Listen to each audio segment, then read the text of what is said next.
This is an exemplar response to the second exam paper given by the exam board as an example for classes. This is for Component 1 Section A. Exploring media language and representation. Answer all parts of questions 1 and 2. Media language. Question 1 is based on the film poster for The Man with the Golden Gun, 1974, from the set Products. Use the film poster when answering the question. Question 1. Explore how the film poster for The Man with the Golden Gun uses codes and conventions. In your answer you must analyse A. Character roles, B. Narrative, and C. Intertextuality, and each one is worth 5 marks. Here's my answer to A. The character roles are, by modern standards, old-fashioned and stereotyped. Bond is represented as a tough guy whom is being protected by the self-sacrificing blonde woman. This indicates that the woman's life is not as important as Bond's, which is sexist. The poster is from the point of view of Scaramanga, the film's villain, and Man with the Golden Gun of the title. We only see his hand and golden gun, so this allows the role to be mysterious as far as the poster is concerned. And that was the full 5 marks. B. The narrative is represented in a collage form typical of film posters of the 1970s. The duel between Bond and Scaramanga is the centrepiece of the poster, which indicates the main event of the film, which leaves an enigma code as far as the poster is concerned. Will Bond win? The poster also illustrates other key moments of the film's narrative, such as Scaramanga's nuclear facility, which would have played on the fears of a 1970s audience, bearing in mind the energy crisis and Cold War going on at the time. The narrative setting of Thailand is also represented in the poster, in the top right hand of the poster, wherein a Thai man on a boat is seen, and this refers to the chase scene on the boats between Bond and the Chinese henchmen. This links to the karate women near the centre, whom are shown protecting Bond. These women are the people whom come to Bond's aid in the film when the Chinese henchmen catch up with Bond after the chase. C. Intertextuality is shown in a number of ways on the poster. Firstly, the poster makes reference to Ian Fleming, the author of the original Bond novels. In doing so, the poster is also intertextually referencing the other Bond films released prior to this one, as well as the books themselves. The film also makes intertextual references to Kung Fu movies such as Enter the Dragon via the Kung Fu women. Enter the Dragon was a very successful Kung Fu film released just before The Man with the Golden Gun was made, and so the film was clearly cashing in on the Kung Fu craze that was occurring around the world, most notably the UK and the USA. The explosion could also be argued as representing the disaster movie genre, as films such as The Day the Earth Caught Fire. Representation. 2A. Explain how political context affects newspapers. Refer to the front page of the Sun newspaper, the 18th of December 2013 issue, to support your points. And this is worth 5 marks. And here's my answer. It affects newspapers because each national newspaper tends to have a political viewpoint of their own, which they express when representing world events in the paper. A good example is the Sun, whom have a conservative political viewpoint. This is clearly shown in the political context of the EU debate which was going on in the UK at the time this newspaper was produced. The Sun is an authoritarian newspaper, and this means that it tries to tell politicians and the public what they should do and think. In this case, the borderline xenophobic attitude of the newspaper is clearly the political context in which the front cover is situated. And that got the full 5 marks. Question 2B is based on the front cover of the Sun newspaper, 18th December 2013, from the set Products, and unseen resource A, the front page of the Daily Mirror newspaper provided on page 7. Study resource A carefully and use both front pages when answering the question. B. Compare the representation of issues in the Sun front page and the Daily Mirror front page. And this is worth 25 marks. In your answer, you must consider how representations convey particular viewpoints and messages, how far the representation of issues is similar in the two front pages, and also how far the representation of issues is different in the two front pages. Okay, so this is quite a long answer question, so you just take your time, each bullet point as it comes, and try and write as much as you can for each bullet point. Make sure you do touch upon all 3 bullet points and see how much you can add from there. Here's my answer. Both newspapers represent issues with very clear viewpoints, and so the representations have clear intended responses from their audience, i.e. for them to be outraged about each of the issues each newspaper is representing, i.e. for them to be as outraged about each of the issues as each newspaper is. The Sun's focus is immigration, which conveys a really simple viewpoint and message, whereas the Mirror has a simple message but one that is based around more than one issue. The Mirror represents issues such as acts of terrorism and the Grenfell disaster. The government was seen as not only slow to respond to the Grenfell Towers tragedy, but were also a cause of it, but given their cuts to public spending and greed in terms of how little money they spent on the Grenfell's building safety in the first place. So this multifaceted criticism of Theresa May was as simple as the Sun's message to David Cameron. They are both specific demands for the Prime Minister to act and do as the papers are ordering them to. In the case of the Sun, the paper wanted Cameron to basically either stop or restrict immigration into England, whereas the Mirror wants May to spend more on the country's emergency services, as implied by the visual representations of the emergency services helping victims of terrorist tragedies in London, such as both the Westminster and London Bridge attacks, as well as the Manchester bomb. So in this case, the Mirror, its message is for May to spend more government money on preventing these attacks and disasters with more defence and security measures. This is made clear through the headline, "Now put your money where your mouth is." This is a phrase used when someone wants another person who talks a lot about a certain issue to actually do something and not just talk about doing something. This is emphasised by May's official statements to the media after each of the atrocities. By putting them all on the front cover, the paper is drawing attention to how May always says how grateful and impressed she is by the emergency services and yet has been cutting their budgets. The visual representation of the demand the Sun made on Cameron regarding stopping or restricting immigration into the UK from Europe is a literal red line on a map dividing the UK from the rest of Europe. It is worth noting that the UK was still part of Europe when the paper was issued, so the paper was only referring to immigration as an issue and not Brexit, because that hadn't happened at this point in time.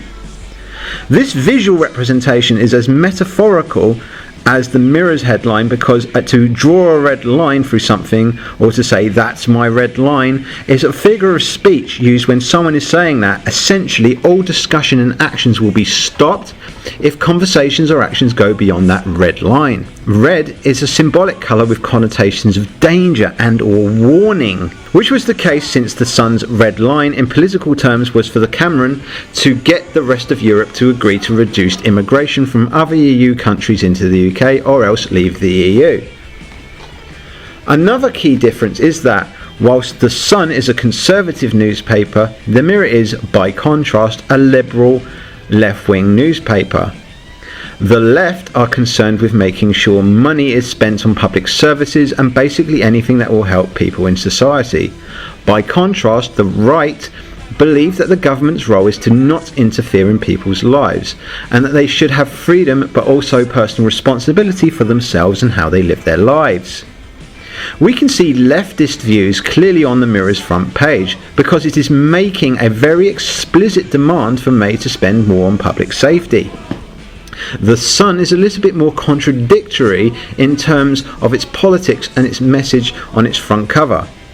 This is because whilst the right value personal freedom and to let people do as they please, they also have a dim view on those they view as being dependent on benefits and handouts. One of the key issues regarding Europe is that Apparently, foreign people were coming into the UK specifically because we have what they see as an easy access to money without working, or else are taking British jobs away from British people, in speech marks. Because papers like The Sun argued that British unemployment was due to foreigners coming to the UK and getting jobs instead of people who were born in the UK in the first place. So whilst The Sun favours right-wing values such as personal freedom, it tends to prefer the personal freedoms of British people as opposed to the personal freedoms of foreigners, at least in this country. This is made quite clear in that the newspaper doesn't consider the fact that British people have enjoyed the same freedoms when they have left England to live and work in other EU countries themselves. In conclusion, both newspapers are making public calls for the Prime Minister of the day to act to a very specific demand. However, the concerns of each newspaper are different, and so the demands are different as well. All in all, both newspapers can be described as authoritarian because they both think they know what's best and want the Prime Minister to do whatever they demand. And that got the full 25 marks. Section B. Exploring media industries and audiences. Answer all parts of questions 3 and 4. Media industries. Question 3A. Name the organisation that publishes the Sun newspaper. And this is worth 1 mark. The answer, News UK. B. The Sun is a national tabloid newspaper. Give 2 other examples of national tabloid newspapers in the UK, and this is worth 2 marks. The answer, The Mirror and the Daily Mail. C. Briefly explain 2 differences between tabloid newspapers and broadsheet newspapers, and this is worth 4 marks. And here's my answer. One way is that tabloids tend towards news related to celebrities, whilst broadsheets are more concerned with politics and finance. Tabloids also tend to deliberately simplify issues by focusing on the political bias of the paper itself. Another way is that tabloids tend to be written in a more informal, matey way, i.e. using slang, whereas broadsheets are written in a formal manner, unless they are directly quoting someone else. Broadsheets tend to at least attempt to be objective and fair in representing political issues, but generally still represent a political viewpoint which can be easily understood nonetheless. And that got the full 4 marks. D. Explain why newspapers have websites. Refer to www.thesun.co.uk to support your points, and this is worth 10 marks. The answer. Newspapers have websites for the same reason most businesses have websites, namely it's because we now live in a digital world. Furthermore, this digital world even threatens the newspapers themselves and their very existence. This is why websites have even more importance to newspapers than perhaps other businesses, and the only life raft newspapers will have once print media inevitably dies will be found on the internet. Other than that, there are other reasons why newspapers have websites. The Sun, for instance, also includes videos on their website, which would obviously be impossible in a print newspaper. It is also easier to get people to enter competitions because of the instantaneous nature of hyperlinks and email, as opposed to the traditional written letter and or coupon that had to be sent by post before the internet was worldwide. This means it is also easier to sell ad space to other companies because people visiting the website can be easily navigated to other sponsored material, such as through pop-up ads, where they tend to be easier to ignore in actual newspapers. This is also key to the newspapers because they can make a lot more money this way than selling traditional print ads in their papers. Furthermore, it is also easier for newspapers to blur news with promotional articles which are really only there to promote a brand and or product. A good example would be the website's news story that Sky Q now offers Spotify. Because Rupert Murdoch, the media owner, not only owns The Sun, but he also owns a big stake in Sky TV too. All in all, newspapers are a business and they have websites in order to create more opportunities to make it easier for people to spend their money for the benefit of Murdoch and people who work for News UK. And that got the full 10 marks. Audiences. Question 4A. What type of game is Pokemon Go? This is worth 1 mark. The answer: an augmented reality video game. B. Identify 2 different target audiences for Pokemon Go. And this is worth 2 marks. My answer: young boys and white women. 2 marks. C. Choose one of these audiences.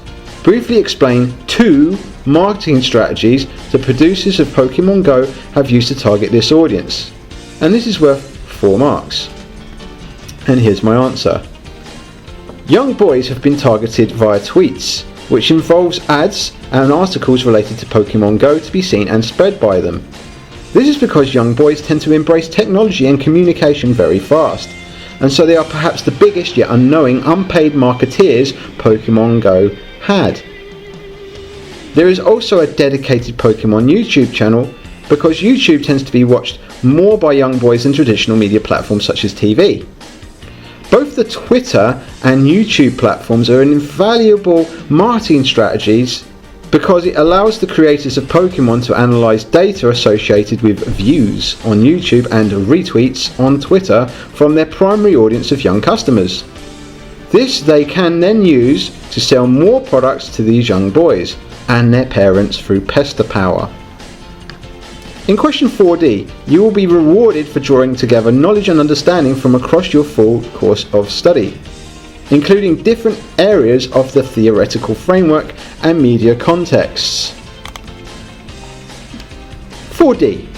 Explain how players of Pokemon Go can be described as active audiences. And this is worth 11 marks. And here's my answer. They can be active in a number of ways. The most obvious is that they need to be walking around in order to play it, which is clearly an active thing to do. It promotes not only walking but also climbing and other physically demanding activities. Furthermore, Pokemon Go, which incites the tracking of Pokemon, effectively fictitious animals, reproduces many aspects on real life, wildlife, watching, and natural history, such as replicating the patience often required when working with the natural world.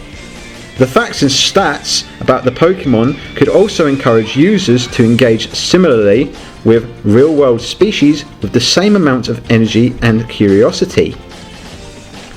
They are also active because they need to visit particular areas and buildings in order to find and capture Pokemon.